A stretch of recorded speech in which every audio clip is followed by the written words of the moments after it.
All right, call to order, pledge of allegiance.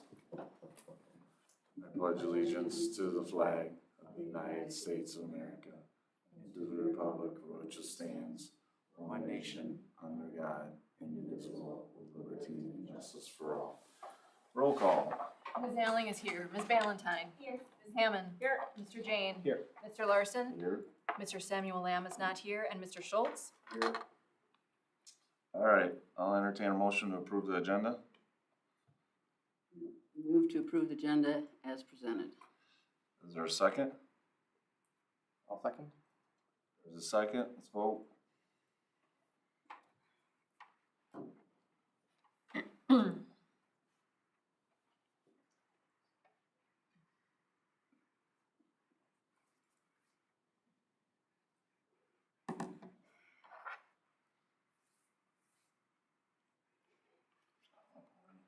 Is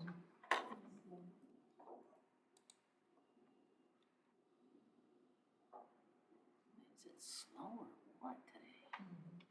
How you doing over there, Mr. Larson? So did I. There we go. There it goes. It didn't come It's up, very it's all- It's really slow. Okay. 10 seconds for me. All right, motion carries 6-0. Next on the agenda, public announcements, recognitions, and upcoming events. We want to thank Mumajong Mehta. He's a former Badger linebacker that came in to talk to our PAPA participants this summer on June 25th, and also Coach Schultz, who's the one that invited him in. Saw a short social media post, but I think the student athletes can really relate to somebody like that is already at where they aspire to be at. So thank you to both of those men. I did get a chance to meet with two representatives from Evansville Water and Light, and then Focus on Energy. They came through and asked if they could look at mechanicals, so our HVAC system. Darren is one of those, and then Chris Seitz is the other one. What we did find is potentially when we're working on our HVAC and even roof systems in the next few, well, roof will be very soon, but when we're doing that, there are incentives that we may be able to apply for. The key is on some of them, you have to apply for them before you actually do the work. Others you can get reimbursed for. To give you an example, there could be some on our heat pumps at the high school, even on control upgrades. And then finally, we found another one where if you're just adding an R10 to your roof insulation, there could be another rebate for that. So that was very helpful for us, and we will keep an eye on those. Thank Mr. Schwartz for helping out with the Friends of the Library Ice Cream Social. I did include a very nice picture of him in his attire for that night, and it was a good turnout. I think they did well in terms of a fundraiser. I was also invited on the 27th to a Parks and Open Space plan with the city. Really just talking about how people are able to get around walking, biking, and on the paths. I will say that most of the discussion focused around kids on scooters and what we can do about that. Not a great plan for that yet. In addition, I was invited, although we don't have a lot of students or votes in Greene County. In the last school board election, we had 107 Greene County votes, but I was invited over to Monroe late last month. This was actually right before the budget vote on the state budget, to talk a little bit about referendum and school funding. I thought there would be more superintendents there. A lot of them had board meetings that night, so it was myself and Dr. Thayer from New Glarus. We both spoke to about maybe 30 people in the old courthouse there. And then that night, after they heard from us and some daycare providers, they were encouraged to contact their state senator, who happens to be in that part of Greene County, Howard Markline, who is the head of Joint Finance. And then lo and behold, just a couple of days later, they passed the budget. There's childcare money back into that. And I'll give you a longer update on the 23rd. But it did impact our special ed funding for next year. Some things that aren't so great, but it did help with our special ed funding. And then finally, summer school started on I guess I'd call it enrichment-based programs, and then our Credit recovery at the high school started on Monday. Mr. Schwartz was very proud that the kids for the first time today could just walk into the building and go to where they needed to be for the first time. And then we did just get our advanced placement scores. Those always come out right after the 4th of July. Mark and I had looked at those, combined them onto a spreadsheet, sent them over to Jeff, the counselors, Kim, and they can share those with their staff. If I was going to highlight a couple, we'll get into those later at another meeting, but I would say English Lit, English Lang, and then psychology did really well. So congratulations to those two English teachers. And then Mr. Meyer, who did a great job at preparing their kids this year. Just a couple of upcoming meetings. We'll have an EDC meeting on the 21st, and then Mr. Farrar and I are going to meet with Taher, as we typically do, to start making plans for the upcoming school year. Can I ask, I'm familiar with the K-5 summer school, but the credit recovery at the high school is new to me. What classes or?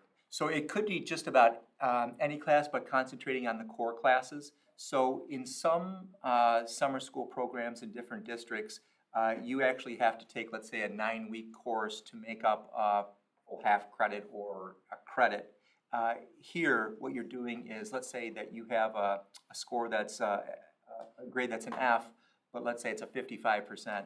Then they'll work with those teachers to say, here, what do we need to do to get to that point where we can get to a passing grade?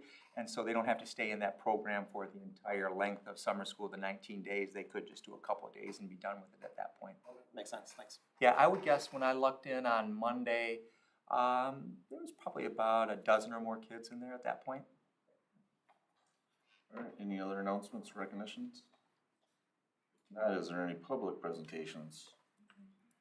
And then move right into CISA 2 representative update. Yeah, I guess I'll start by, I don't know if anybody knows what CISA stands for. It's the Cooperative Educational Service Agency. There are 12 of them in the state. They are regional offices. We belong to CISA 2, which is the largest group, CISA in the state.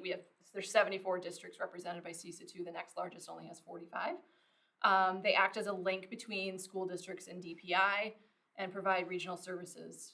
So they have professional development for educators, they do data integration, supporting technology, and a whole host of other things.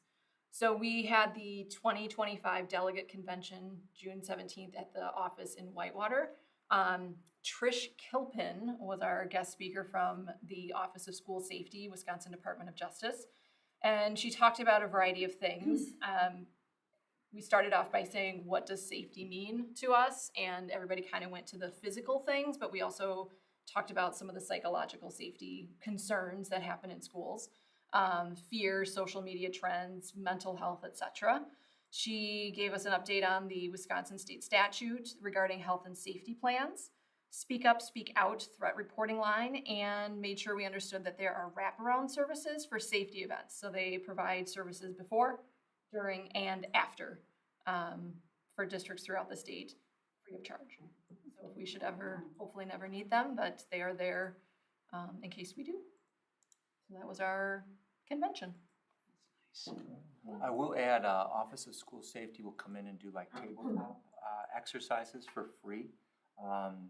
Sue, I think Whitstone is her last name, has done that for me in the past, and then you can take through like your, whether it's an evacuation plan, it could be even any sort of your safety plan, and then she'll walk you through, have you thought of this, what if this happens, and then it's a really good exercise for especially the administrative team to go through. So that's also a free service that they have there. Any questions? Matt, thank you for the update. District Administrator update. The first piece on student learning engagement and belonging, I want to credit Mr. Schwartz, who brought in John Graff from CISA 6.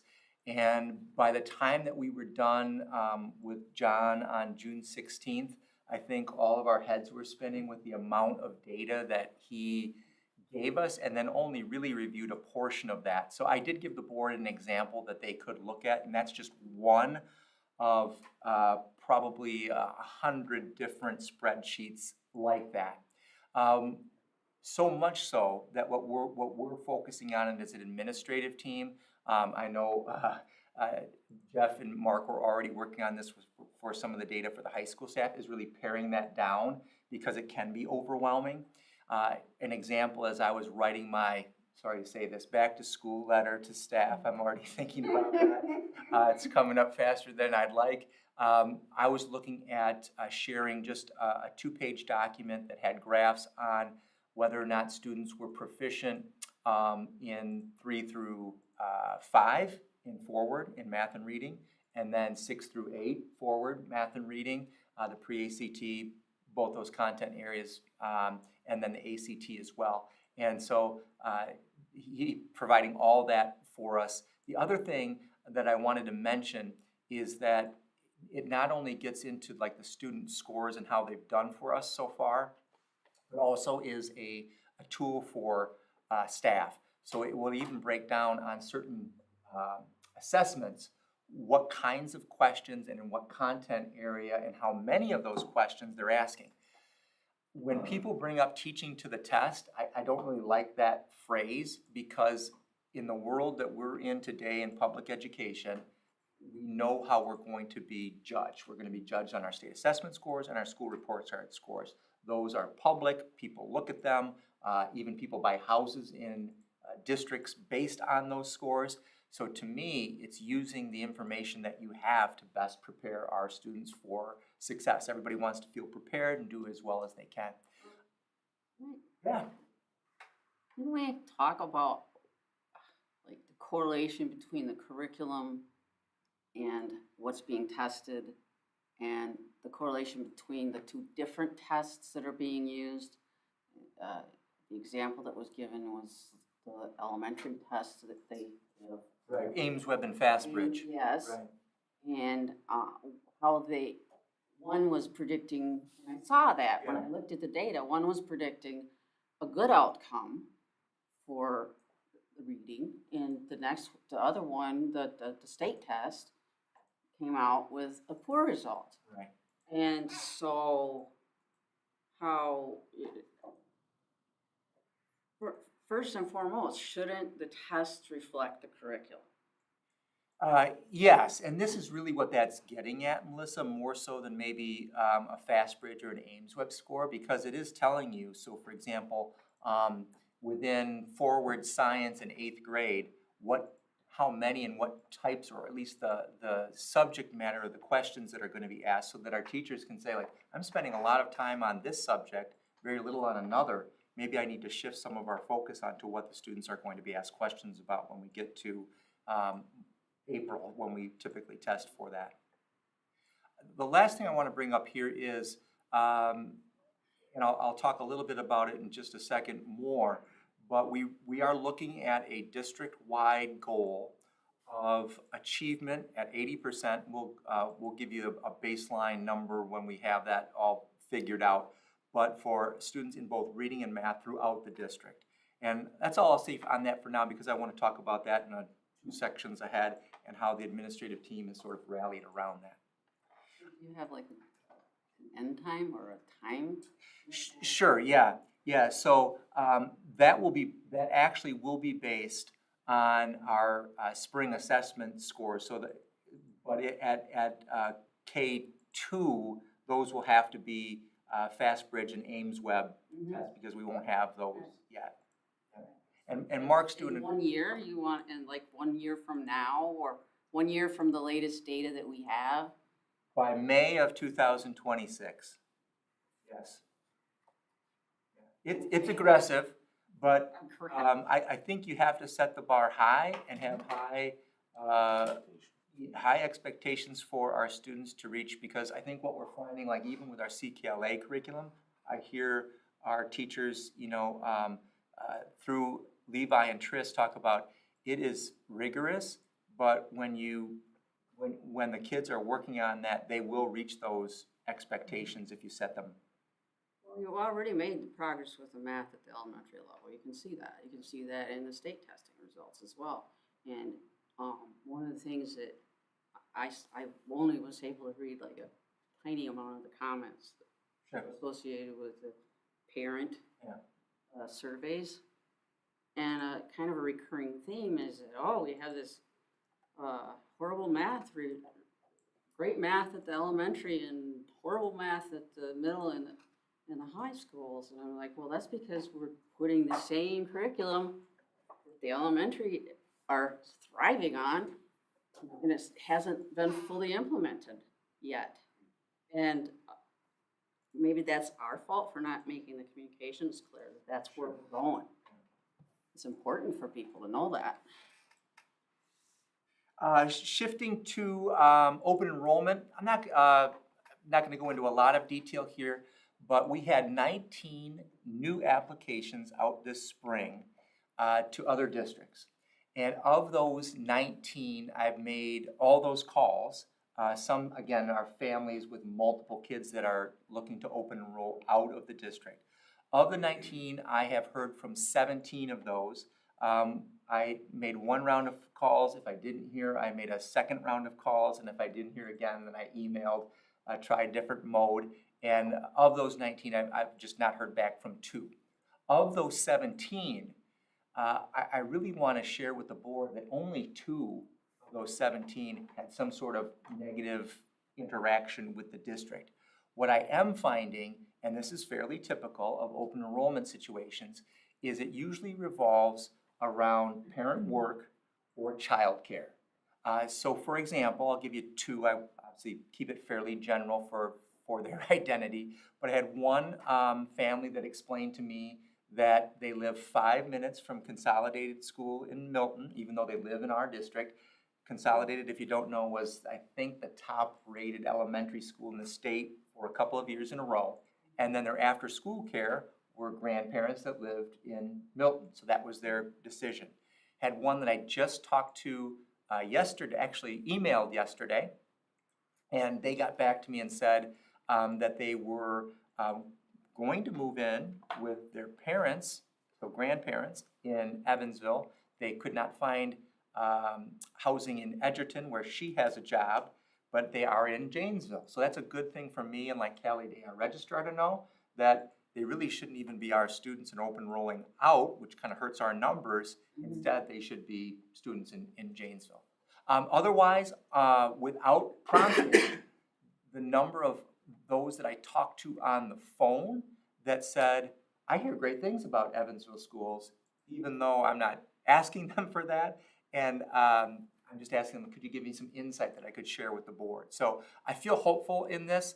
I didn't go back to new applications in previous years, even though the spreadsheet that I shared with the board, because there's obviously confidential information in there with families and numbers and things like that.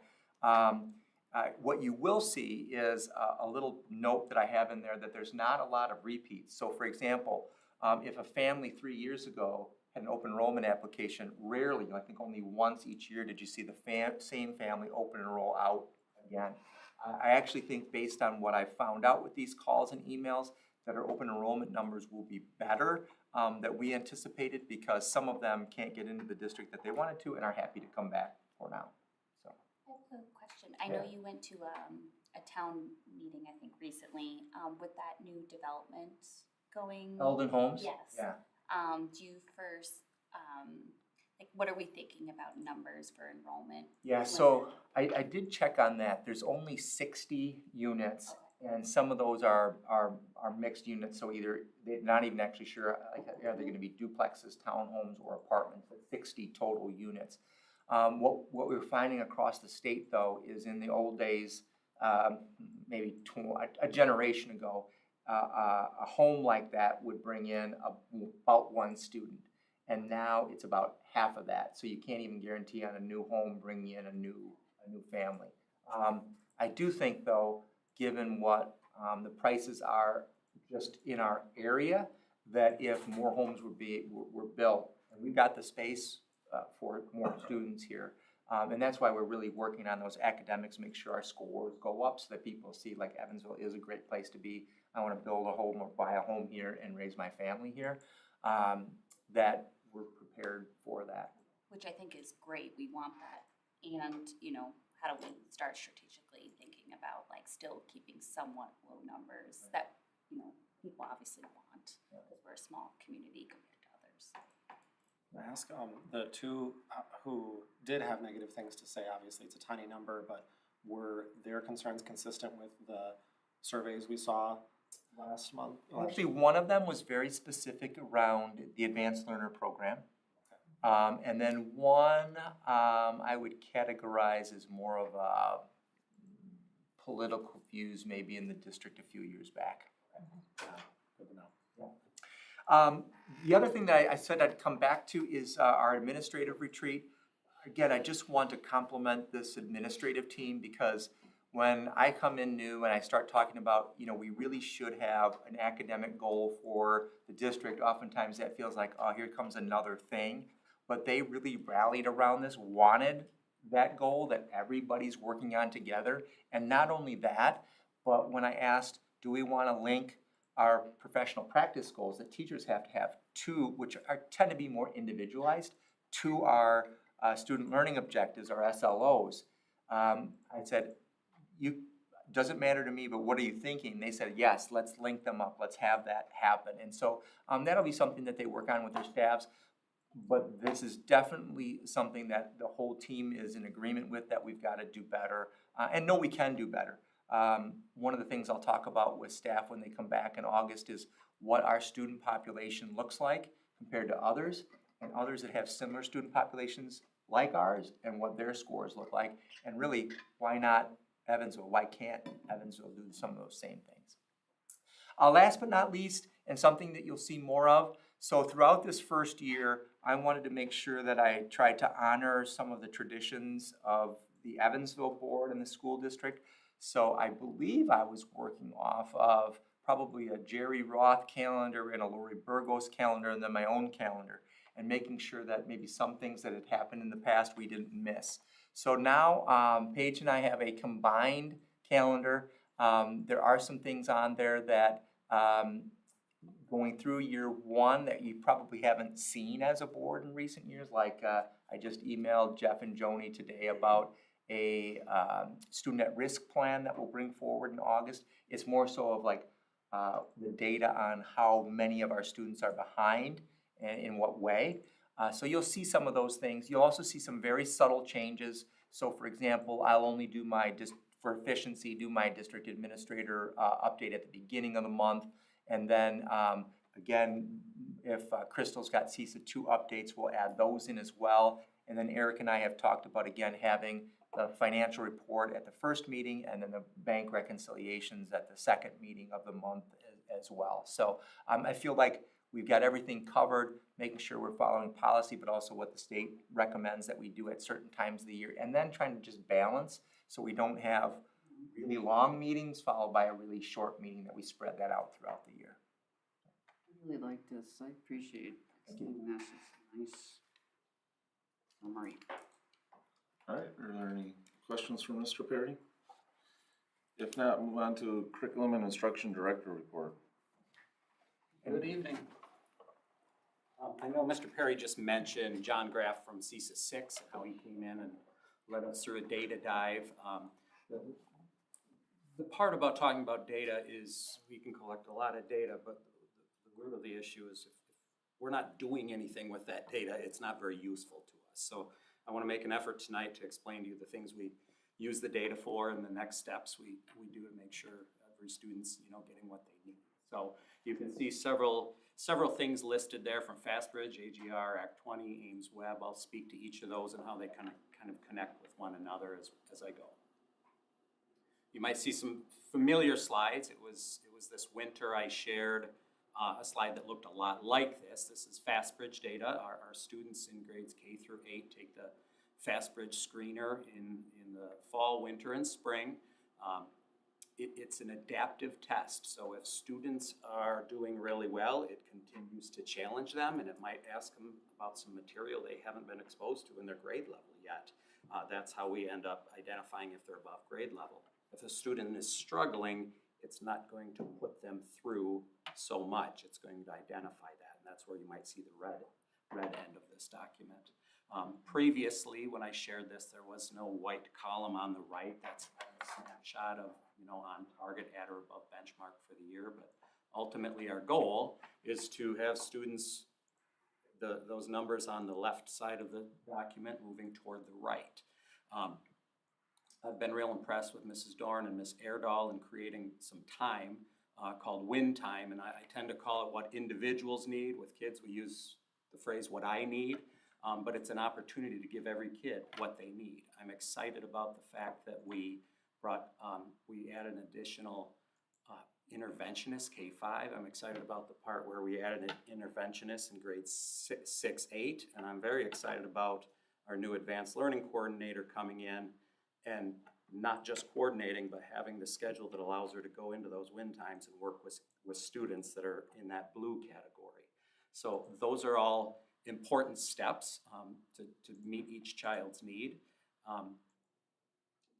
But the reality of the matter is, I don't think there's anything more significant in moving the needle as having a strong universal curriculum. And when I say universal, I'm talking about what every child gets in every content area in each grade.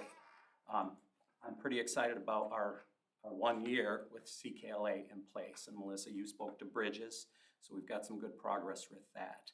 I do continue to remind the staff, stay the course with CKLA. I know it's 1 year and we're not gonna move the needle in 1 year, but we stay the course with it, and that universal curriculum continues to grow and become stronger, and we'll see that over time.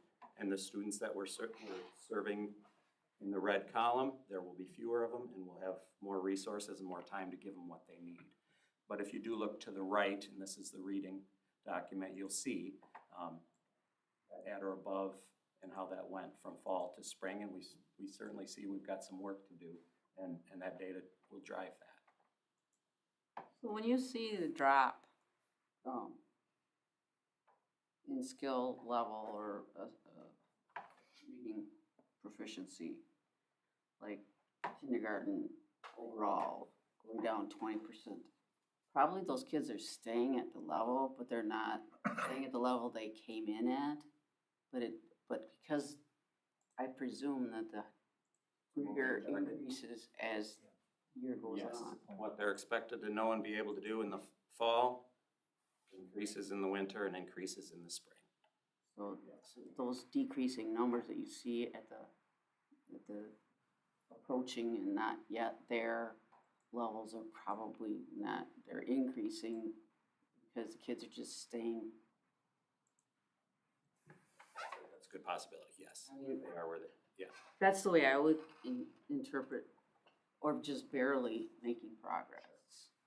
So the reading interventionist came on when?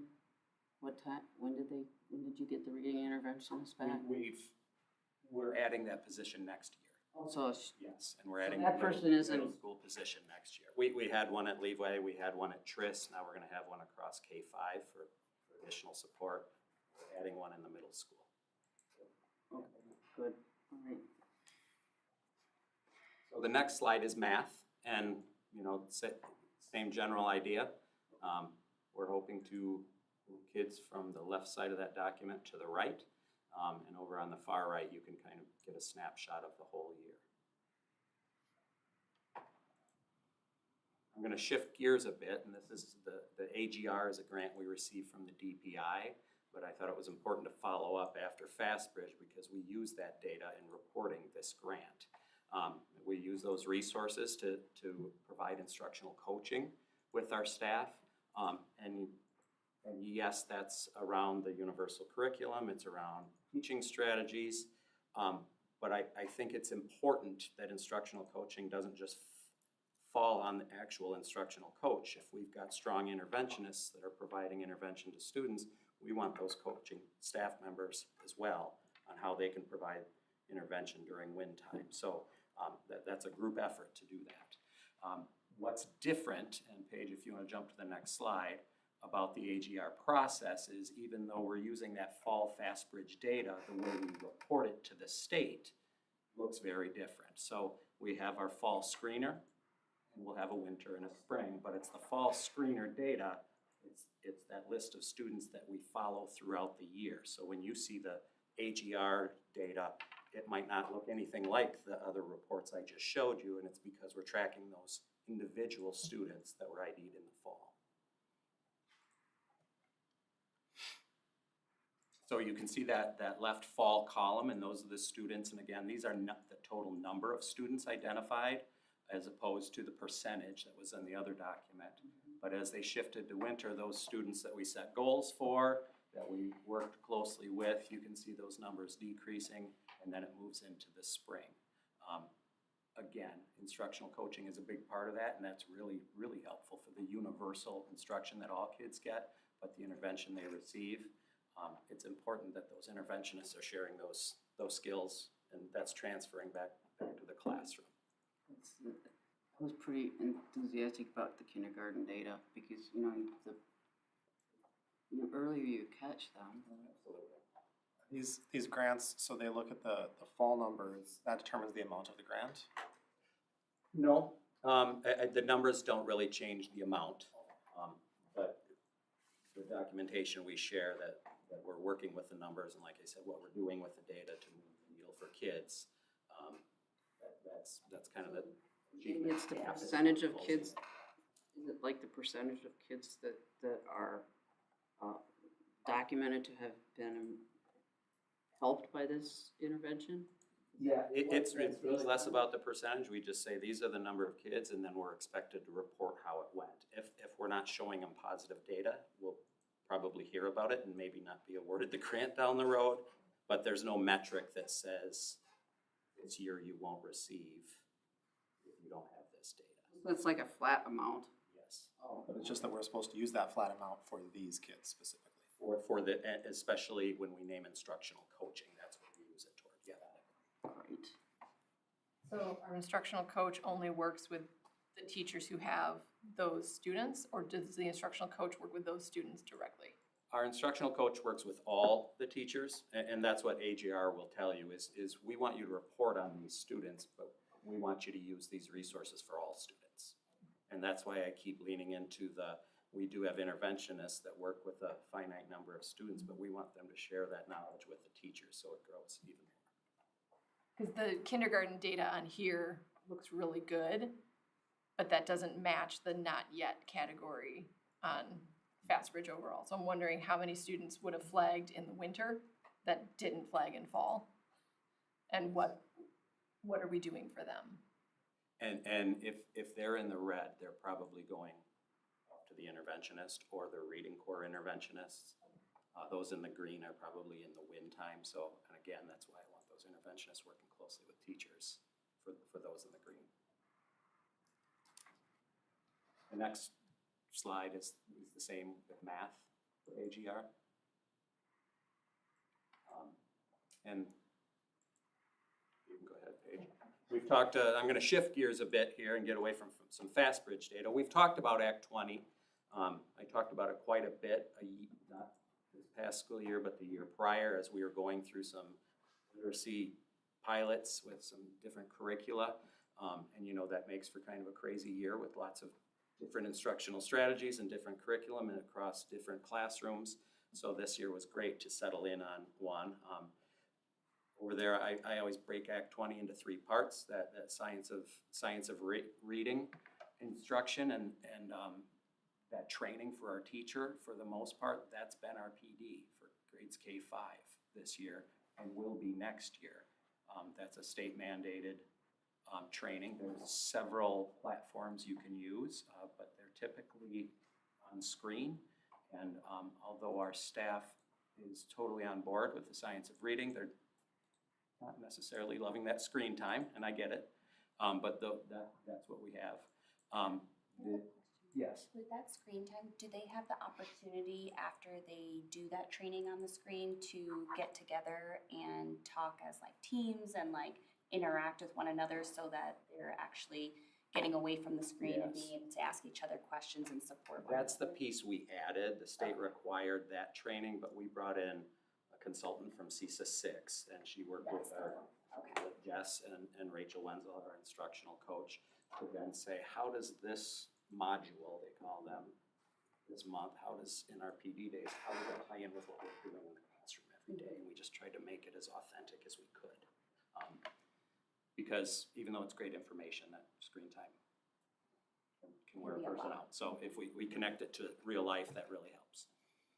Over on the right, you know that the DPI set aside a handful of curricula that school districts could choose from. We settled on the CKLA, and again, that's very positive. For the first time in my time in Evansville, I can honestly say every teacher of literacy K-5 is excited about what they're doing. We're getting great feedback from families.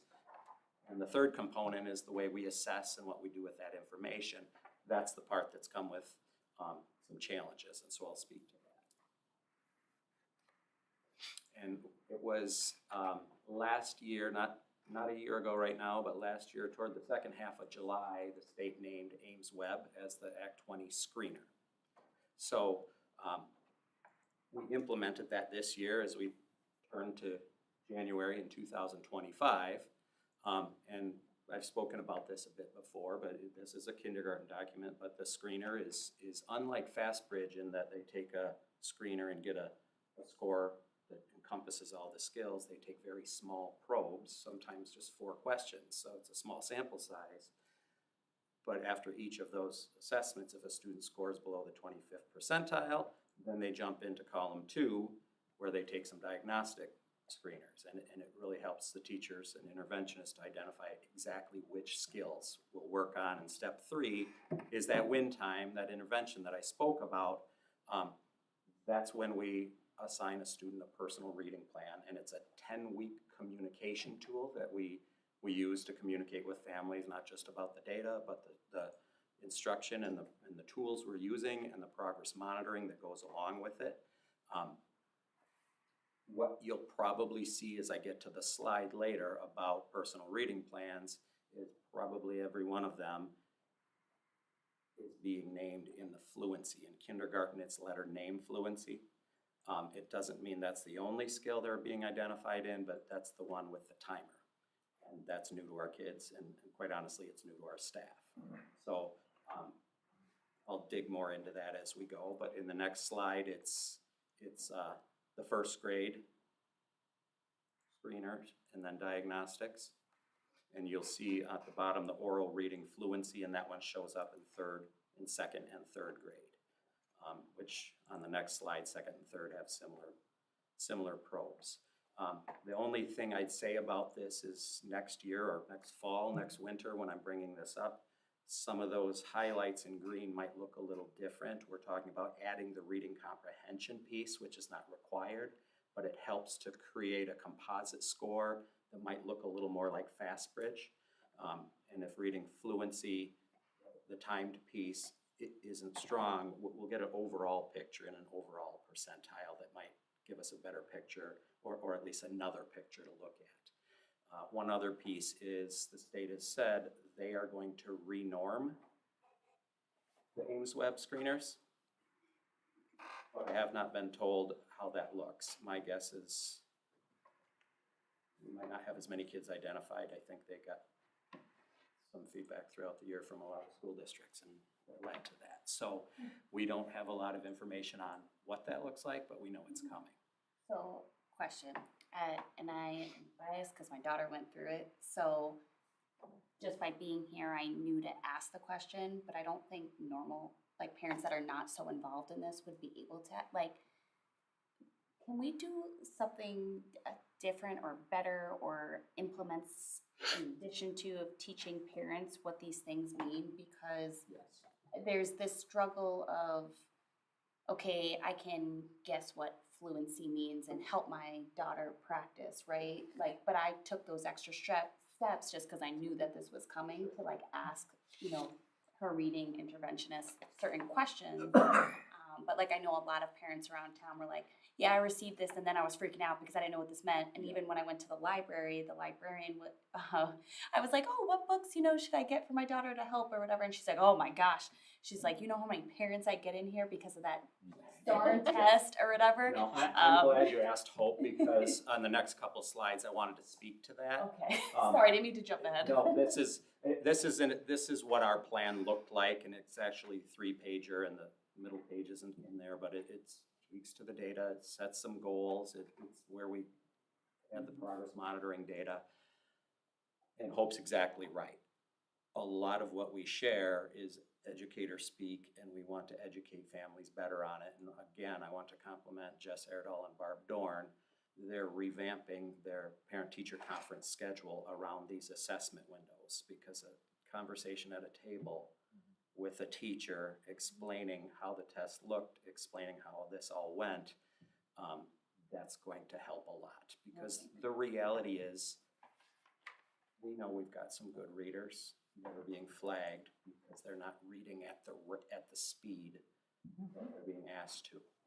And whether it's a 5-year-old who's not naming that letter fast enough, or a 7-year-old who's not reading the passage fast enough, that doesn't necessarily mean they're not a strong reader. I understand tempo is an element of fluency, but I think that conversation, those statements right there would help parents to have some peace, and we'll continue to work at the rate as long as that's a requirement.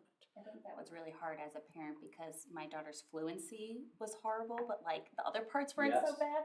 And then as she got her interventionist, it switched. And I was like, what do you mean she's not understanding anymore? And now she's reading Now she's fast. rushing. And so I'm like, this makes no sense to me. So like, I appreciate that you're doing that because it was very hard to see one area grow and the other area decrease. And I'm like, well, I don't care how fast she reads. I want her to understand Right. it, you know? Right. So thank you for that.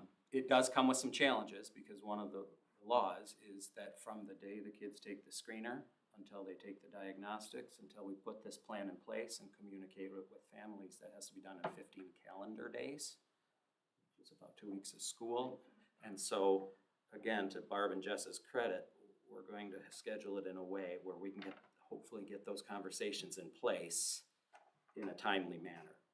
The other thing I wanted to mention about our reading plans is, I'll speak to Next Path, and maybe you've heard me say that in the past, but Next Path, for lack of a better phrase, is a data warehouse. Our Ames Web funnels into it, our FastBridge, our Forward, our pre-ACT, our ACT, our behavior data, our attendance data, so you can get to all our data in one place. They have a personal reading plan module that will take our Ames Web data and funnel it right in. Spent a lot of time filling these plans in. We can share it with families electronically. That doesn't necessarily solve that communication piece, which is why we have the conference in place. But this winter, when we were diving in, we were setting it up, but we didn't have the data yet to fill it. And so we created our own plan because it gave us peace of mind of something tangible we could pick up and point to. Hopefully next year at this time, I'm sharing how that looks on NextPath, because that'll create a lot of efficiencies for us. I'm sorry, I have one more question. Yes. So those that were on plans this last school year, how does that transition come fall, like, or pick up, should I say? In terms of win time, we're gonna pick up kids right where we left off Okay, and not miss a beat. The other piece is, we're gonna have our assessment window right away. okay, We started it in January. Yeah. We're gonna start it right away in the fall to get the ball rolling. perfect, thank you. Can I ask, so on here, I think I know the, sorry, Paige, if you could go back to the other one. Yes, so on here, I think you touched on this earlier, so I think I know the answer, but I just want to clarify. So the number of personal reading plans dropped in all the grades from winter to spring, which is great, right? Except for third grade, it went up a little bit. But then on the FastBridge numbers that we looked at the beginning, there wasn't the same, it looked on FastBridge like third graders were improving from winter to spring.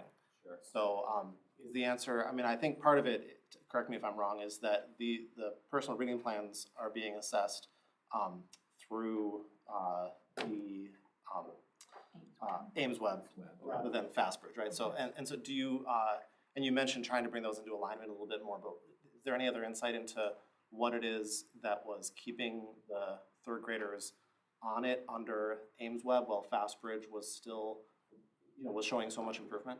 I would guess a large part of it had to do with the fluency piece. So it's the timing weighted in aspect. Yes. That's another piece I should add. Next year when I'm up here, students in grades K through 3 will be speaking only about Ames Web, not FastBridge. Lots of data is good, but assessment over instruction and assessing kids too often can be a bit much. Well, I was concerned about this timing piece.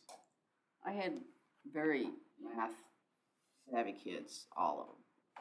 Every one of them broke down when they had to take that stupid times test that was timed in the third grade. I can still remember the tears about that test.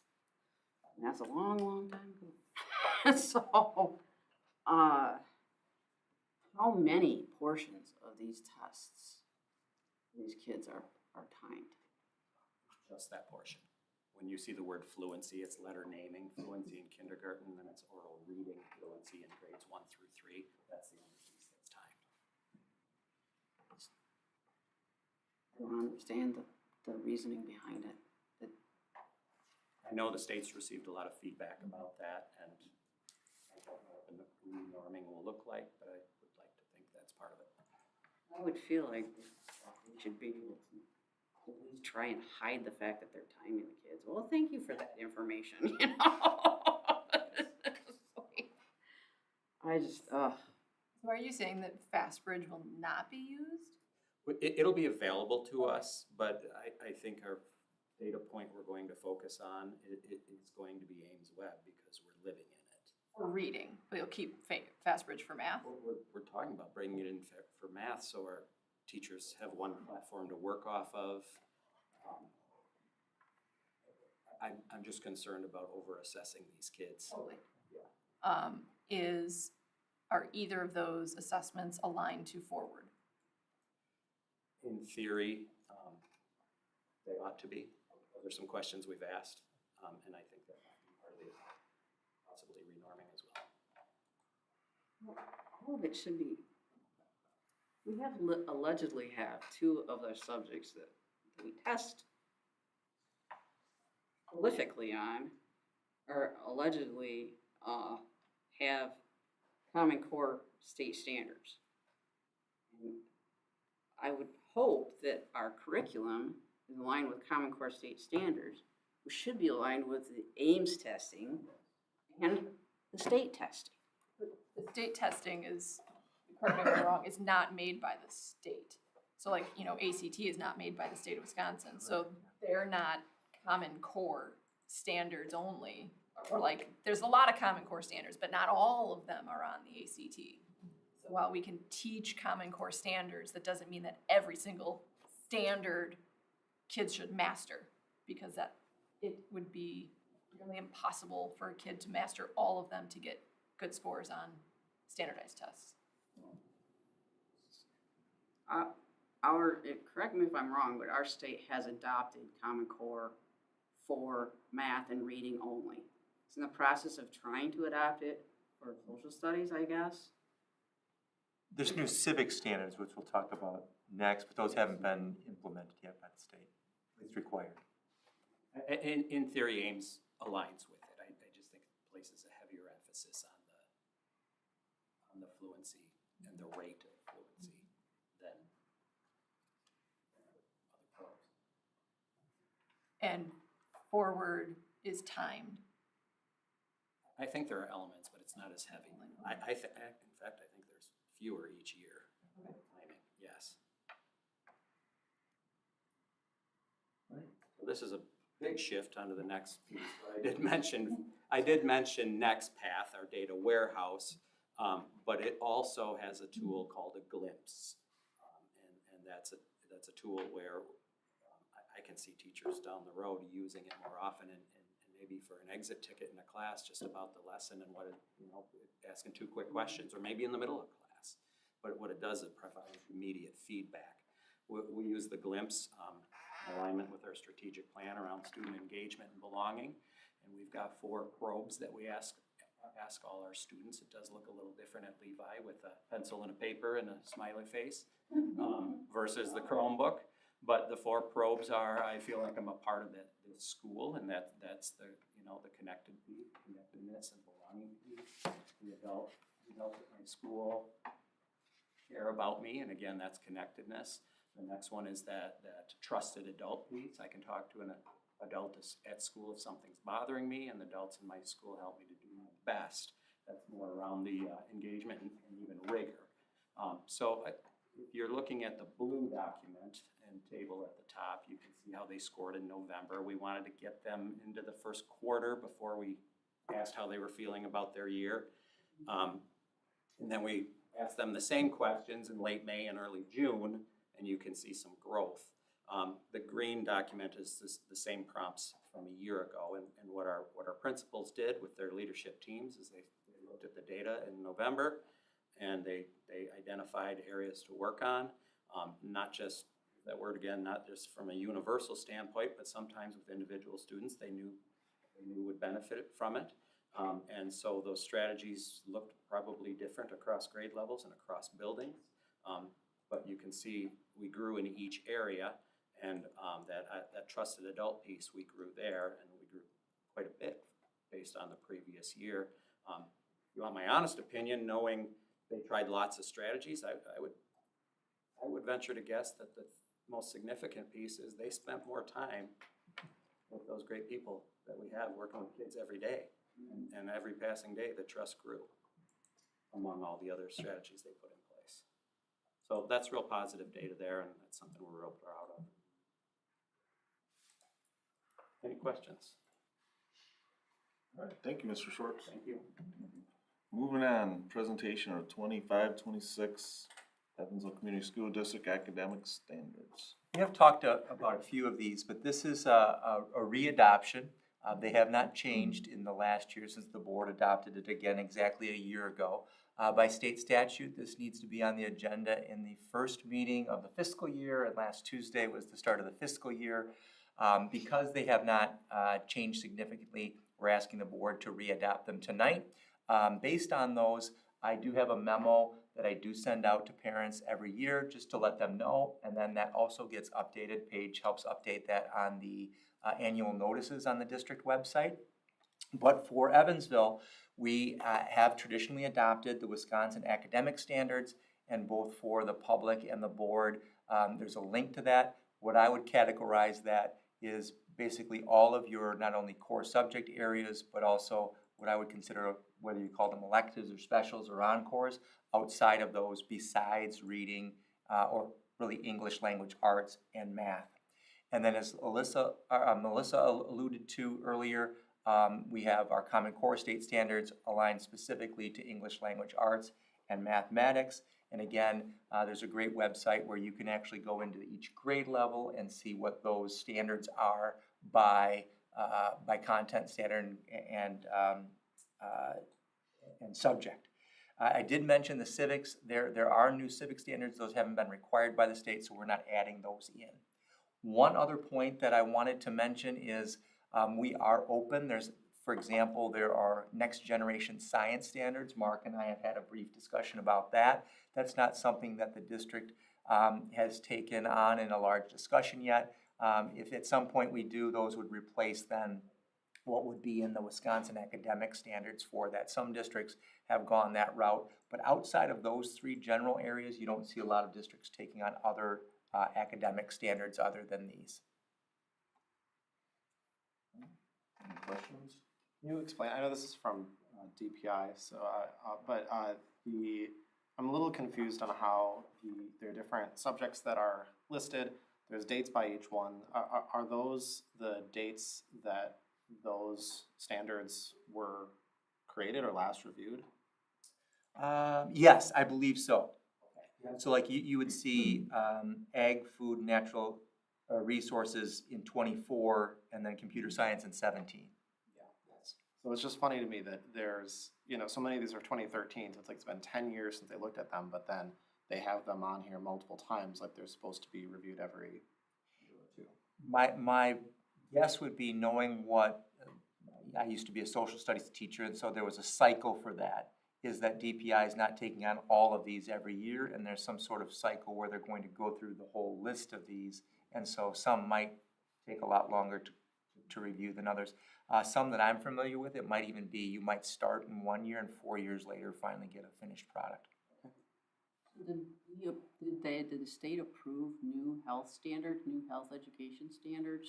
Said April of 2025, approve revisions to the health education standards. Just revisions to them, yes.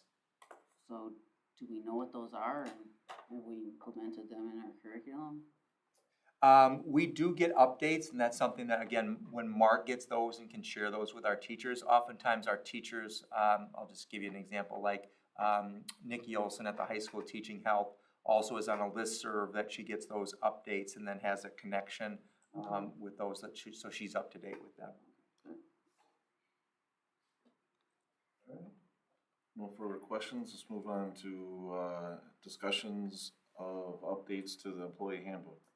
So I want to thank Crystal because in the transition in the last few years in the district office, what we had access to didn't look like anything had been updated since 2021.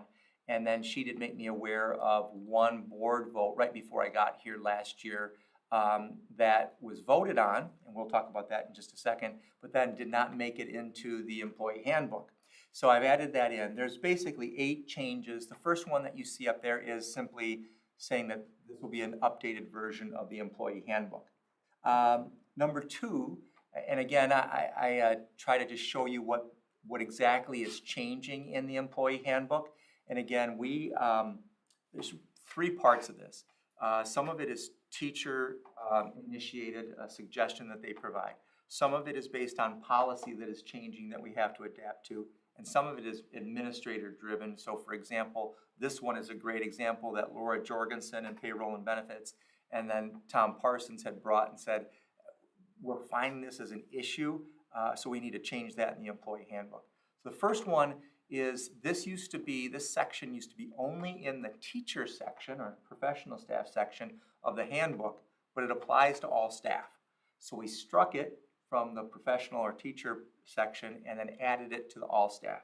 What it boils down to is if a staff member has 2 or more, in excess of 2 unpaid days, then we calculate what that healthcare benefit costs per day, and then that's deducted from their paycheck. We did try to also take out, because the committee looked at this as well, we did try to take out real specifics that we don't want to have to change from year to year, so it's a more generalized policy.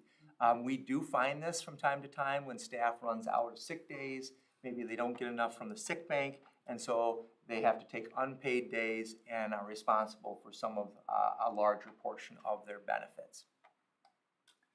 The next one on page 47 was a suggestion by one of our teachers. So our staff does have preparation time, do their planning, and then duty-free lunchtime. And so what this says is if they are invited because they need to be an active participant of an IEP team meeting, because they're on the invite and need to participate, that because they're losing that time, in prep time, again, as a former teacher, I would do grading, I would do planning, I would call and email parents, sometimes I'd have to do copying, all those things. Well, if you're losing that time to an IEP meeting, you're gonna have to do that some other time. And so the staff would be compensated for that. When we talked about it as an administrative team, we're talking about very few instances like this, so it's not a large money item, but more so out of respect for our staff that if we're asking you to be at this meeting in the day, we're gonna pay you for that time that you would usually be planning or on lunch. Again, we struck page 51 and some of that information to put it in the all staff section. The next one is very subtle, and I'm hoping we don't have to go any further than this, but this year we did have several retirements after the March 1st deadline. This is important to us for several reasons. One, the longer we wait to post jobs, usually the thinner our pools are, and if we get that notification by March 1st, especially in hard to fill areas, we have a much easier job at filling those positions. The other thing is, for example, like this year, Brian Benson and, what am I forgetting? Oh, Andy Lehman, with their retirements. Paige had created a visual as part of an invitation. We wanted to get that out. There was an article in the paper about them. We want to celebrate our retirees, especially when they've spent 20 or 30 years in the district. And the longer that we wait to hear from people, that just doesn't happen. So we've changed the language. Oh, by the way, just something special. We even asked about the crocks. If you've never seen a crock, they get a row pottery individualized crock. And those do take a couple of weeks to order because they are individualized. So the longer we wait, we had a very nice ceremony and lunch this year. We want to make sure that everybody's able to receive those on time. So this one, we're simply changing the language from shall to is required. And hopefully that's all the further we have to go, because I will do a better job at getting out reminders in January, so right when we come back after the winter break, hey, don't forget, retirement notification is due by March 1st, and then again in early February, a month later, hey, one more reminder, retirement notifications due March 1st. The committee, when they read this too, thought that might just be enough, and it's on the front of people's minds. Is the idea that Shell was not imparting in people the force that you wanted it to, or? Yes, there's still no penalty to that, so the required is a little stronger. We have had specific questions, is there a penalty? When the answer is no, then we receive the retirement paperwork, and sometimes that's after that date. So we want to make sure that we're doing what we can to make sure that they know, here's the date that we want that by. And again, people that have been here 20 or 30 years, they want a successor in their programs. They want somebody good coming in to replace them to keep, Evansville moving forward in a positive direction. Do you think is required to is clearer? It's totally okay if the answer is yes, but is clearer than a word like must? So I'm allergic to extra words. Yeah, yeah. It is one where I think this could be a phase 1, Ryan, and if we need a phase 2 because we're still having this, then there could be a penalty, almost like a liquidated damages that we have, but we're trying not to be that way. I'd be down for that, because, if we get past that window of opportunity of putting it on weekend, we don't get the best candidates. I do think, again, part of it is using this with the reminders, because this year there were no regular reminders going out either, so we do think that will help. If you read it, Ryan, you can tell that an old style lawyer definitely wrote some of it, because it's like shall everywhere. Yeah. To me, it's like that's very clear. But. Yeah. Amy Morass, our old business manager, her favorite word. Yes. The next one is just a change in policy. Again, we'll be rolling those forward at the end of the summer, and the language is very similar. We just wanted to update that. Basically, for our support staff, you've got to have prior approval for overtime. Another one that is the one that was board approved that Crystal let me know about was just adding the student services assistant title there. Again, it was board approved, but then not in the handbook. Those will all get updated. And then the last one, very similar situation. Some of you might remember this. There was board approval in January of 23 to make MLK Day a paid holiday for a certain employee groups. Even though that was a motion and we were acting on that in district office, it never ended up in the employee handbook. So we've made those changes as well. So part of this is about when we get, and I keep a separate notepad for these specific sorts of things when we do go through policy and we know we're going to have to change the employee handbook, when we do get a staff suggestion and then we do have a policy change, that it should go in the next year and there shouldn't be a year or two delay on any of these. Can I ask a couple questions? Yeah. On the first one, is there a reason why the formula there's like 2 formulas? Like divide the annual cost of the benefit by the number of contractual days for the staff member, multiply, like that first sentence seems pretty straightforward. But then the next one, the health insurance annual premium divided by the number of contractual days equals the amount employees pay per day for the family health plan. I guess I don't know why that sentence is there if the first one says you just divide the cost by the number of days. I think you had brought up there was different contractual. Yes, so there are different contractual days, and then some are on a single plan versus a family plan. I can see what I can. Should it be like divide the annual cost of their benefit? So then it's not just the benefit, but it's specific to them. Employee benefit.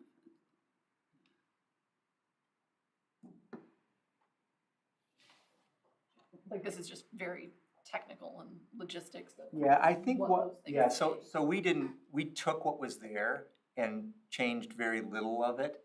This was already in there? Or this was what was suggested? No, this was already in there. What you see in red was what was there, and then we struck that. Got it. Yeah. So we did add instead of the 260, we did add, because we had to put something in there besides the 260, because not everybody's on a 260. That's where we put the number of contractual days, but that was a committee decision. Yeah. I think, though, going back to that point, I think they were just simply originally trying to add more detail in the second part of that, if it were unclear to anybody. Okay. I mean, the second one says it's for the family, so that would only apply to people on the family health plan. Right? No. You know what I think happened, Nate? I think when this was stricken out, we didn't rewrite it for the just the general sense. We left family in there. I think it's supposed to be. Yeah, I do agree with Crystal. I think we could just take out family, because it would be the health plan, single or family. Yeah. Good point. Or if there's more than, I'd say the health plans, yes, because you have two. Yeah, good point. Excellent point. Okay, and then my second question, on the IEP meetings during lunch or preparation time, the way it's worded, I read it as the teachers who are invited will get this. What about the teacher, the special education teacher who is leading it? So they are setting up the meeting, they're organizing it, so they are typically setting that up at a time that works for them. So we hadn't paid them. If they did set it up during their prep time, I think we could consider that, but that hasn't been what's been brought to our attention. It's the regular ed staff that has said they're the ones being invited to a very specific time in their day. Yes. So I mean, if the special education teacher was missing class, then that wouldn't be paid. But if they were making it during their preparation time or their lunch, I feel like that should also be included in this. Because they're also giving up their preparation and their lunchtime. It's not just the teachers they're inviting. Unless that's part of the expectation of a special education teacher, that they get out of lunch, they don't get lunch or preparation time if they have to. Yeah. We do pay them when they go past hours after school. So to me, when I read this, special ed teachers are teachers. Yeah. It's just, the way it's invited to attend, and they're not invited, they're leading. Teachers who That's attend. just, Maybe just teachers who attend. and participate. Sure, we could change that. Teachers that attend and participate. yes.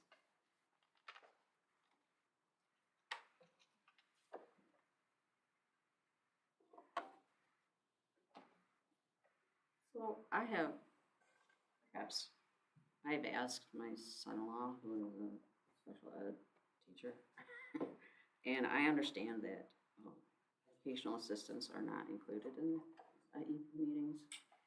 It would depend, yeah, depending on how closely they work with the student. In fact, they might. Particularly one-on-one, I'm thinking, one-on-one special ed assistants. Do we as a district make that a policy to include? Because I've heard some scuttlebutt that it's not done on a regular basis. It would be, again, if it's a one-on-one situation, they would certainly be invited to the IEP meeting. If it's a educational assistant that might support in one of their classes, probably not. To me, it would be a critical thing. Sure.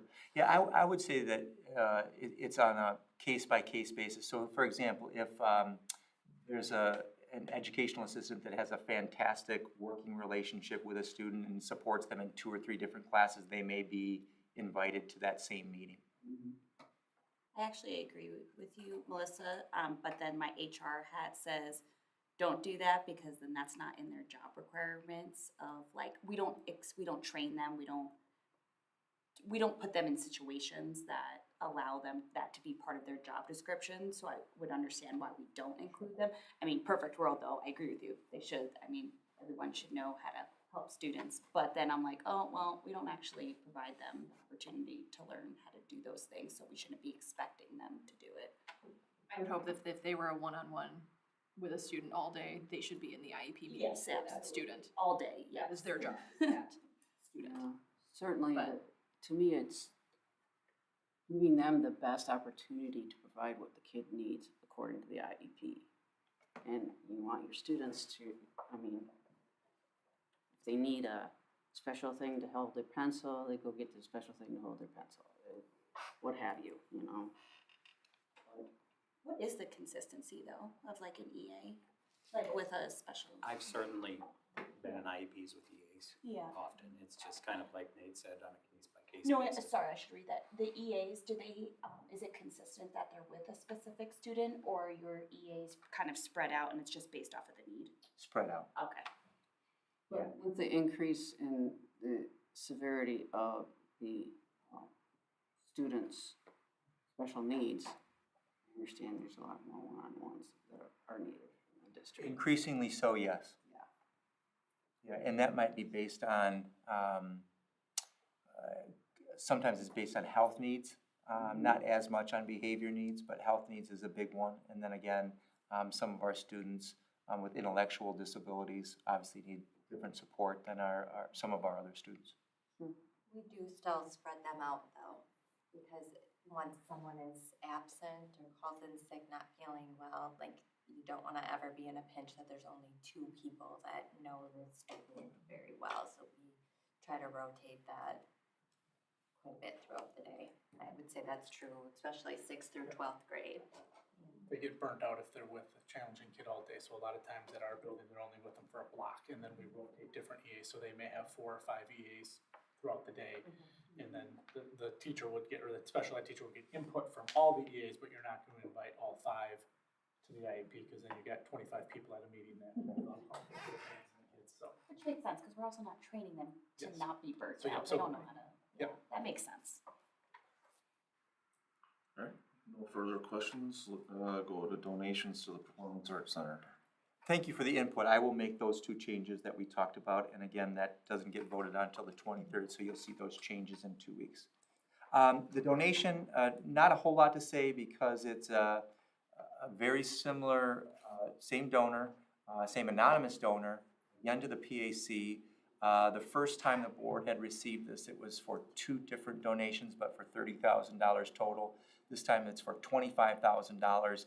It would go now to the lighting, so some of the sound and light boards have been replaced. Now we're talking about specific lights. Crystal and I had a brief exchange just about a plaque for this. We'll hold, first of all, they're an anonymous donor. I don't think they want that, but we're also looking through the policy committee. I think it's going to be 9180, which is on memorials it might fit into, so that Crystal makes a great point that if we were going to do something like that, you want it to be the same process for everything like that, not just a one-time that we do it. So this one, again, we've got as an action item,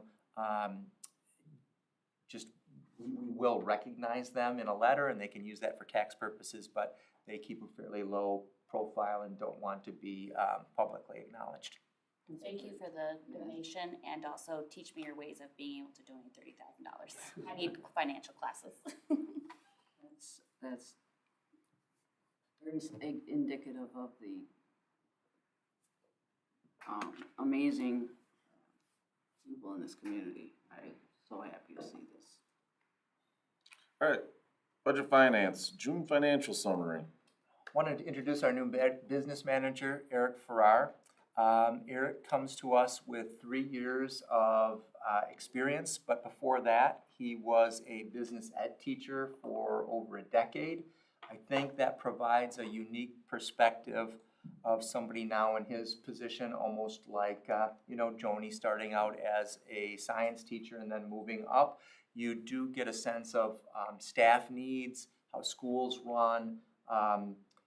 You do have a different perspective than just coming into a school district as somebody that maybe wanted to major in accounting. Before that, Eric also has a history in the private sector with credit unions and managing local credit unions. One of the things that I'll say when we interviewed Mr. Farrar is some of the things that we want to be good at and need to get better at. He's already been pretty successful Just in his 3 years, they've passed 2 operating referendum. Obviously, we'd want to keep our string going if need be. Fund 80 is something that we have not started here in Evansville that he's very familiar with. And then the last thing, in terms of being in charge of, if there's one point person for HVAC in a district, in his last district, changed out controls in a large facility, put in new chillers, found the money for all of those things, and then is working with NAMI and other contractors. Just today, we were working on the control, I shouldn't say we, Eric was working on the controls here because they went down, and then he gets a really good feel for that. And then he works in coordination with Steve Hurley, and then the building principals, and then the athletic director for scheduling some of those. So again, year end, Eric will tell you a little bit about where he's at and then some of the things that he's been working on. He's been on the job for 8 days, so turn it over to him. I'm really digging into the books in Skyward, so I've been working a lot in there to kind of see what was going on and try to pick up where Tom left off. Some of the things I do know has happened in the last month. We've gotten our state aid payments, a little bit over $4.8 million. We've worked on our year-end expenses, just paying those out, making sure they're in the right fiscal year, and then doing the proper accounting for those. Other things, summer payrolls, we have to put them into the right year because all of our teacher payrolls, our contracts need to go into the 24-25 fiscal year. So we made sure that we got those all taken care of and all the liabilities booked for that. And then we'll just let the payrolls run as they normally do. Other things I've been doing, I've been meeting a lot of people, which is good. I'm just trying to remember everybody's name and getting out there and seeing different things, making relationships. The HVAC control today, I was able to call NAMI. I know a few gentlemen over there. They helped walk me through a few items, and we diagnosed a couple of issues, and then we were able to respond to those right away. The other issues happened in this building with a Honeywell system, and so we were able to call in one of their technicians to help us through the control issues that we have there. So it's a learning curve, but I'm slowly getting there and understanding it, and it's the relationships I think I bring with me that are helping us through a lot of the HVAC kind of issues that we're having here. Other things, working collectively. This is part of one of the things I talked about in my interview. I have meetings set up already with Mr. Crandall and Mr. Schwartz to talk about budgets. I'm looking at what Tom left me, and then I want to break it down even further to understand why we have the numbers that we have there, and then take a look at what the needs are, and are we actually meeting those goals with the budgets that we have. Looking at year end, I still have to make a few different entries just to get prepared for our auditors. One of the things is I have to deal with self-funded dental, as well as just taking a look at our Fund 27 transfer. So I'm really cleaning up the books right now to make sure that we're prepared for the audit. With the audit in mind, I did talk to our auditors, so there was a couple of things we had to talk about. Our audit will happen at the end of August, which gives me a little bit of time to understand our accounts and the things that we need to prepare for them. So these budget meetings I talked about, we are at the beginning stages of it, of just understanding where we need to go with that so that I can bring the board that as well as prepare for the annual meeting. So a lot of work ahead of me, but I'm happy to be here, and my door is always open, so feel free to contact me anytime. Any questions for me? Question, I don't know if you don't feel obligated to answer. I know you're just jumping in. The physical curriculum, what is that specifically? I just don't know what is identified in expenses, sorry. And I'm trying to What think. does that mean, physical curriculum, I guess? I'm just looking at the numbers, so I just. Actually, I do think that it's function 14, Eric. I actually think that is physical education Okay, dollars. okay, got it. The account structure here, for the most part, is the same as the locations that I have to kind of get used to and understand where those budgets lie. And then also the project codes. There's a lot more project codes here that I have to understand, but it's a good thing because then it separates things out so we can identify them. You said self-funded dental. Yes. We're self-funded, we're not fully insured for that one? Fully insured, but self-funded in that what typically happens is when we're paying Delta, for example, there's a sort of like a third party. So our employees are paying and the district is paying premiums, and then they're not really going right in. There's some administrative costs. What happens with ours is, yes, admin fees. So what's happening with ours is we are self-funded, and what districts have found over the years is that you can cut out a lot of those administrative fees. The benefit to employees doesn't change at all. And then over time, you build up a bank that typically would go to somebody else that we get to keep. And then at some point, some districts say, the auditors will say, you've got too much surplus in your self-funded dental, so you either need to lower your premiums, offer additional benefits, or you can even give like a payment, premium holiday to your employees. So it really has worked out well for us so far and with other districts. No, that's great. That's what I want, because we do the same thing. So my question is, if that's the case, do we have to do PCORI fees because of being self-funded? P-Corps fees, we still have to do those, yes. Okay, got it. The other piece that's air for Eric is the Kids First report. It's pretty simple. There were no added revenue in, so we just had what we had here. Again, thank the Evansville Education Foundation and the Deb Olson Fund for establishing this. The one that I did put in the board packet, we really can't talk about because it's student identifiable, is this sort of odd situation that we were asked to pay for. But otherwise, they typically go for winter coats, and this year you'll see a couple $100 in field trip expenses that students, if there is a charge, and we do try to avoid those here, but if there is a charge and they can't afford them, then this fund or others can pick that up so that the student doesn't miss out on that opportunity. We hate to see parents just not send their kid that day and not just let us know that, if we could help out, we could, because that's exactly what this is for. So when you send out like contact communication regarding a field trip coming up, does that always include, if there's a cost associated with this field trip, does it always include, if there's a problem, we can cover the cost? Joni, would you be able to speak to that? Like, do you know, like, if your teacher sent something of that out, like, please contact me if... We do, like on field trips, and we also put in, and we say that to all the classes when we hand things out, and at the bottom of our permission slips, and more on permission slips are just for information, like we're taking your kids off of our campus. If anyone would like to sponsor another student, we would often add that in, and we do have families that take that opportunity and do more. Having known Deb, I worked with Deb when I was on the board when she was still a business manager. This is exactly the kind of thing she wants these funds to be used for. So, I guess I will say it's maybe been challenging to spend it because, I don't know what kind of fundraising they do with K-5, but all the field trips my daughter's been on, it's like $2. Yeah. Because PTA brings in money and there's other things, so it's just like, it's like, for me, it's like pocket change. I'm like, that's all you want to rent a bus and spend the whole day somewhere? So there's a lot of generosity in this community. Yes. What happens when, if one family says, we'd be willing to sponsor another family, so they give twice the cost, and then no one claims a need for those? What happens to those extra funds? Does it go into an account like this for another time? Yes, like the student activity account is where it typically goes, because the Kids First account is really the account that's coming from. very specific, Southern something another, or Wisconsin.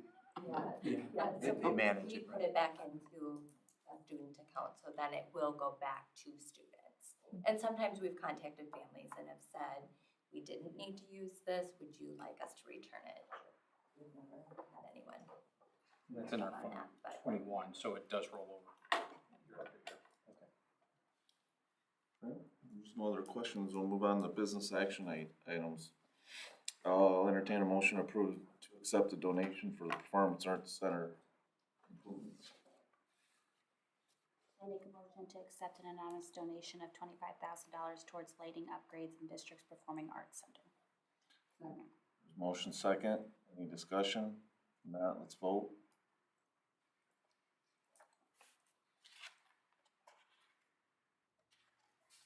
Thank you again for the donation.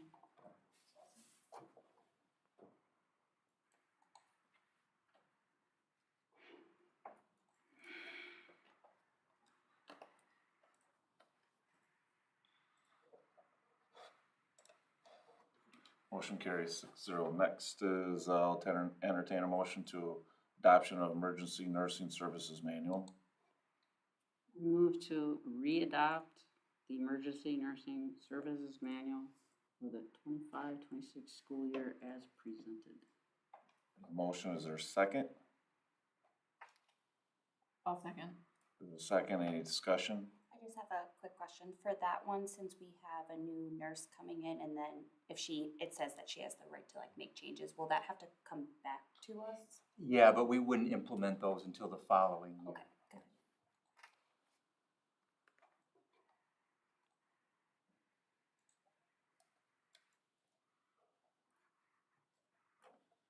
Motion carries 6-0. Next on the agenda, entertain a motion, adoption of the 25-26 Evansville Community School District academic standards. Move to re-adopt the Wisconsin academic standards and Common Core state standards that are currently in place in the Evansville Community School District for the 25-26 school year. There's a motion, is there a second?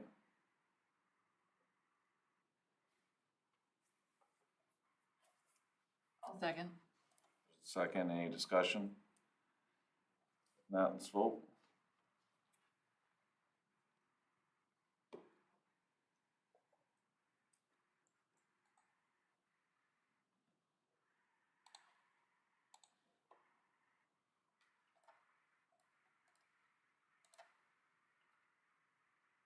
Motion carries 6-0. Next, I'll entertain a motion, approval of the middle school and high school student handbooks. I'll move to approve the middle and high school's family and student handbooks for the 25-26 school year as presented. Motion, is there a second? Second. There's a second. Any discussion? Just a note that we did get 2 suggestions that we did make changes to, so those would be reflected in what you see in the board packet now. Thanks for those that are going through those with such fine detail. It does help us. So this is with removal of the contradictory. Yes, with student representation on the board between policy and handbook, correct? All right. Yeah, thanks for that eagle eye there, Crystal, once again. If there's no other discussion, let's vote.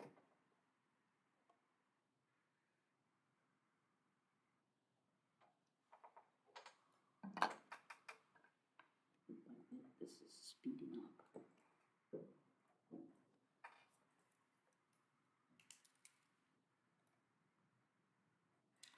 Motion carries 6-0, I think I saw. Next on the, Sorry. oh, that's fine. Next is consent. Does anybody want anything removed? I would like to remove item C, approval of extracurricular stipends and athletic coaching contracts. Consent.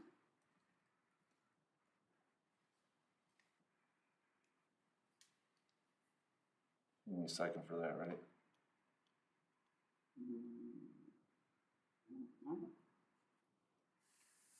I don't actually know the answer to that question. I think we do.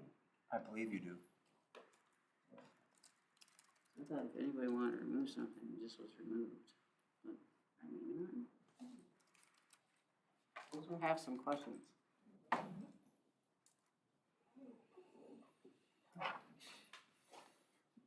AI tells me no. Okay. He has Robert's rules, remember? We'll remove, which one was it, Melissa?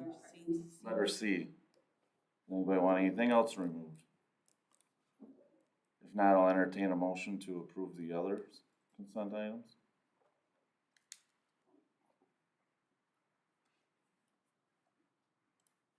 Move to approve consent agenda items A and B. There's a motion, is there a second? Second. There's a second. Let's vote.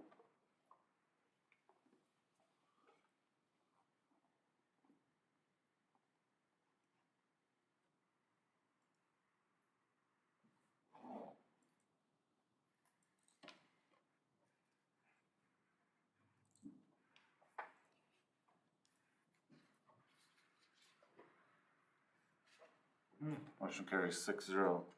Next, I'll entertain a motion to approve consent item C on the agenda. I move to approve extracurricular stipends and athletic coaching contracts. Is there a second? A second. Second. Now discussion. Right. The reason that I wanted to take this off consent was because I thought we should discuss something that costs us a little north of $250,000 a year. And something like 90,000 of it is the activities and balances, the coaching. So in this world of more and more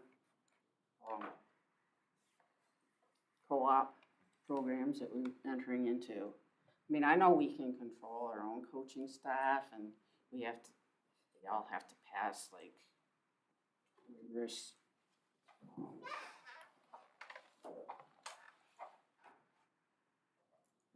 when they have to pass the testing. Yeah, there's a coaching test for WIAA. There's coaching tests, and I'm also talking about like people have to be vetted for Background test? background tests. That's not think of the word background tests. So I don't know if this is a standard across all districts, but I just want to make sure somehow that we know that our kids are being sent into co-ops where the equal standards are being applied. Sure. So there is some board control on that. Remember, co-ops will come to the board every 2 years, and you can see who that co-op is with. That doesn't mean that every single school is going to contribute to that co-op every year. So, for example, like the hockey co-op we're at, it's a very large co-op, but some of those schools might not have that contribution every year. But those do come back to the board for approval. If there was some sort of a complaint that would again come to our athletic director as well. I know Kendall is in touch with the few co-ops that we do have. Again, there's a lacrosse, there's a hockey, and swim, to name a few. And in some cases, it's our coach that's doing some of that. In other cases, it's their coach that's doing that. But again, Kendall would come up and get those complaints if there are complaints about other coaches. But just like we would do with our coaches, we do run them through, we use Fidelitech, which is a background check system. And then again, there's some trust in the other school district that we're working with, that they're vetting their coaches. And so did you say that we would run the non-district coaches through our own? We would not. Okay. No, that's the home school does that. Okay. So when we co-op, we're not the home school, right? In those cases I just mentioned, Those ones, no. yeah. So for example, hockey, Monroe, swim is Edgerton.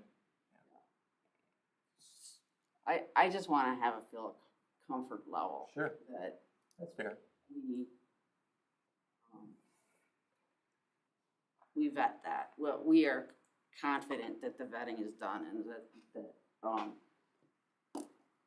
that Kendall can come and, yes, they do all the proper vetting that we do and make sure our kids are safe in that environment. We see a lot of, a lot of the comments, and I've only read 3 sections of comments. I don't know how many there are. And there's a lot of comments about activities, both good and bad. It's a good part of the district, and it's a bad part of the district.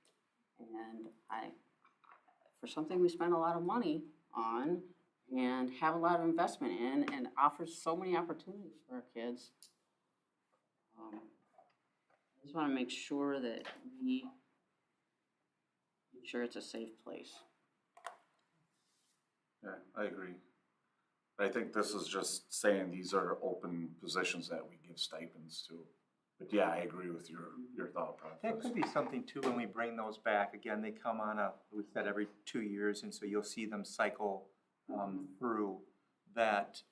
You know, we could have Griffin come and say, hey, have you had any concerns from our own Evansville parents in these co-ops that were involved? Having been a parent with kids in swimming co-op in the olden days, there were a lot of issues with Edgerton to begin with. And then once they went back to Edgerton, once the issue was gone. So I have heard good things about that program ever since. So I'm just really, there's so many things that we offer the kids, and we need to make sure. And one of the things I know that we used to have is a list of all of the positions, and like, here's the percent at this number of years, here's the percent of their salary that they get as a stipend for this number of years, 0 to 5, 6 to 10. That would be nice to see too. We do have that. I had explained that, so every time we hire a coach, and again, I'll credit Krista with this, she had asked, like, can we get more detail on some of these? So you're gonna see what their stipend is when we hire them. And then this goes back, I don't know how long, I'm gonna guess into the early 2000s maybe, when the system was structured. It was structured, voted on by the board, and then that same structure is off of base salary, which is continued. 2009, Okay. I was on it. Because I was so vocal about it that they like just put me on the committee. So. So this one, and I had told Melissa this just so the rest of the board can hear that. I believe that right now we are the only school in the Rock Valley Conference, we just had a meeting on this in February, that even brings these even into a consent agenda. And then our own legal counsel, Doug Whitty, who was at that same meeting because it was hosted at Boardman and Clark, said very few bring these in. I think it's still a good idea. So to Mitch's point, that you at least know, you know, here's how many coaches we have or how many advisors and what they're advising. And then again, every time we hire somebody, like again, there are some vacancies. So when Kendall comes back and we fill those, you will get that updated salary information in there when we hire them. So I noticed that there isn't lacrosse or hockey listed on here. Does that mean that we don't have students interested in it right now? We have swimming for both, but they're yeah. not listed on any, so. Yeah, we're just not employing those coaches. Mhm. But we're employing the swim coach, The swim coach, yes, but we're not the homeschool. correct. Well, she's like a co-coach. Make that make isn't sense. she? Isn't she a co-coach? Mary Beth a co-coach too? Yeah. Without Kendall here, I do know that she is a coach. Yes. Yeah, so typically what happens in a co-op, and Eric, you can chime in here if you want. So, in that agreement, the first, our district would pay something like 10%, I think that's probably what it is. And then every other cost is split out 50-50, or actually based on proportion of athletes after that. So in this case, if we're paying for that coach, that would be brought into what each school is paying for, and doing it that way. I could get some clarification though from Kendall if we're paying her or Edgerton's paying her. Because if we're not paying lacrosse and hockey, like, what's the difference between, and it might be the co-op agreements, I just don't know what those are. I can get some clarification on that. And then I just noticed that on the list for high school, there's a high school online learning advisor. Is that going away with our rehire of an advanced And that, online learning? and that may be, yeah. So what that was in the past is that was Kelly Fanta doing some of our grading on Edgenuity. Yes. But with Edgenuity basically only being used at the alternative school and more reliance on the Jedi courses, that should be going away.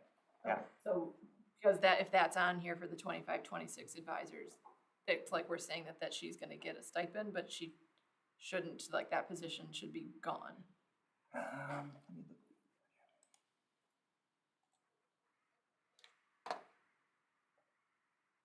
question. How far down are you on that? She is right below the 3 vacants for the Science Olympiad, then. Yes, Learning yeah, environment. that's an excellent, I think we still have some JET or Edgenuity students who are gonna be phased out in the next year or so, who have been fully Edgenuity online, and we haven't switched over to JEDI due to IEP writing, and so we still need Edgenuity and someone to monitor the Edgenuity. It's not gonna be as many students. but is that something that, I think the question is that something that the new ACP, that our new school of the We career? have somebody to do, yeah. I feel like that was part of the description of that job, was to No, do the online. it definitely is. Yeah. Good catch. So that would be, we would want to strike that, all but that position. Is there any further discussion? If not, there's a motion on the floor. Vote. And the voting, this will include the adjustment that we just discussed. Now, what we could do, so we don't get into the same one, Melissa, would you like to make a, I think you made the motion. Would you like to make a friendly amendment to your approval, striking the high school online learning coordinator? Ah, okay. Wait. What was, all right, let me see what motion I made, shall we?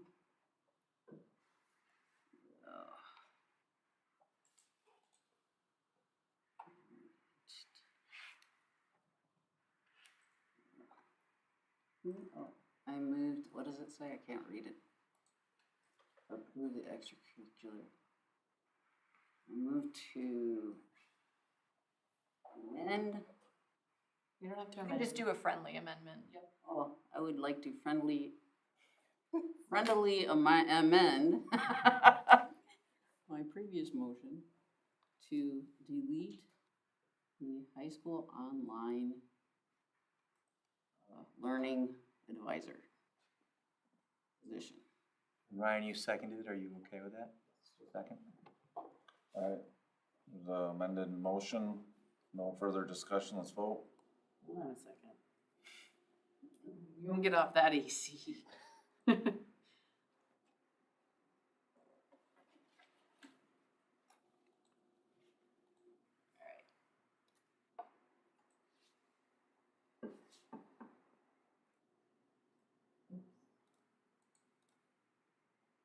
Okay, hold on a second, now I just messed it up. There, now we'll, now it's adjusted. It's much nicer than what I said. We're gonna say it's what you said, right, Melissa? Yeah, right. It's an advisor, not a coordinator. I don't know if that matters. Yes, it's an advisor. I'll save it. If you're okay with that, I'll save it once you vote. Yeah. Otherwise, it'll kick us out again. Mitch, is yours being slow again? I don't have nothing, no.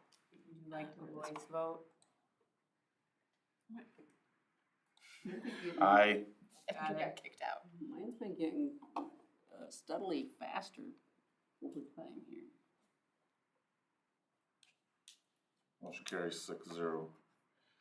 Next, future agendas, anybody want anything changed? We do have a Facilities and Finance Committee already scheduled for Monday, July 28th. At that point, that's Melissa, Seth, and Mitch. We are going to have a presentation by JP Cullen on their findings, which should be, I've already seen what they have, it's going to be great. And then Policy Committee, I've heard back, we will schedule a meeting for July 22nd, which is a Tuesday at 5 p.m. I just made another meeting for the 21st. And then, last but not least, based on some of the questions that we had even tonight, because this is a very short meeting, it'll be more of a working meeting by 7 o'clock. Although we don't, if we can start earlier. Bob Butler from WASB, who I've known for a number of years, if somebody can geek out on parliamentary procedure, it would be Bob Butler. He'll take us through some of those concerns that we'd had, like when you have an amendment to the amendment. No. He's got a brief presentation, and then he'll be able to answer all of our questions. So I think when we get into those situations in the future, we'll be better prepared to handle them. Alright, everybody's good with the agenda, I'll entertain a motion to adjourn. So moved. There's a motion, is there a second? Second. Let's vote. Or say aye in case it doesn't come out. Okay, got it. I voted for you. Oh, it came up this time. Oh, of course it did. Gosh.